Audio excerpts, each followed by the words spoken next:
The Ogier Stroke and Stride series came to an exciting climax yesterday, and 2 new champs were crowned after the 3-race series.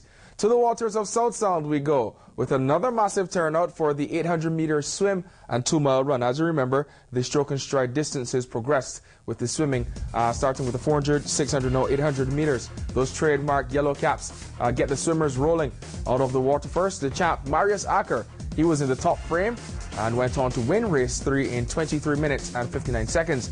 But after missing race 2 last week, Marius was ruled out of contention of the overall title. So in stepped that man, Scott Brittain, to claim the overall title.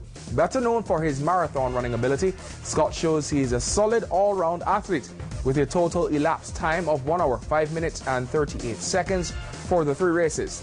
Brittain claims the overall men's title, finishing ahead of another strong athlete, that man, Johan Heath. On the ladies' side, Caroline Cahill wins the overall title with wins yesterday and in race 1. She crossed the line in race 3 in just under half an hour and had a total time of 1 hour, 17 minutes and 44 seconds.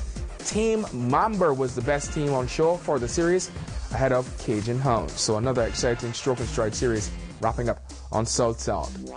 To Singapore we go, and the first ever Youth Olympics ended today with a glamorous closing ceremony. Cayman's 3 junior athletes that competed at the games may not have medaled, but they produced personal best and improved performances. Swimmers Lara Butler and Seiji Groom, 2 of the Caribbean's best, set new best times in the pool, while Elizabeth Wauchop had a tough time in sailing, but improves her performances steadily against some tough conditions. The next Youth Olympics will be held in Nanjing, China in 2014. Getting ready for a major meet of her own is Cydonie Mothersill. She runs the 200 meters at the Commonwealth Games in India in October. 4th in the 200 meters in Melbourne 4 years ago, Cydonie outlined her plans for this year's championship. The plan to compete well and hopefully come home with a medal. You can never count and say, well, I don't count and say, well, I do think I stand a good chance of getting a medal. I'm not one of the athletes to say, well, I'm definitely going to do it, because you never know. I don't hold my future, so I don't know what can happen, but I'm definitely preparing myself to put myself in a position to come home with a medal.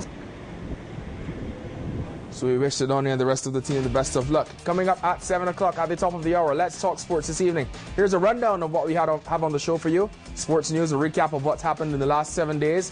The Cayman Islands rugby team, the women's team, they'll be joining us, and some officials from the Rugby Association, Richard Adams and others, will be talking about the women's victory in the Bahamas earlier this week, winning the Caribbean title for the first time. On high and now low, the national men's cricket team, they'll be joining us with their coach Theo Cuffy to talk about their trip of Italy when they struggled in ICC Division 4 competition. Then we'll be jumping in the driver's seat for some racing. Breakers has some exciting action on this weekend. The racetrack's owner will be joining us here in the studio, Mr. Campbell, along with some other guests. Sammy Jackson, one of the fast drivers, he'll be joining us here as well to talk about the racing meet coming up this weekend. And don't forget the top 5 plays of the week. Stay tuned for all of that. And remember to call us. 745-0180 is the number to talk to us on Let's Talk Sports.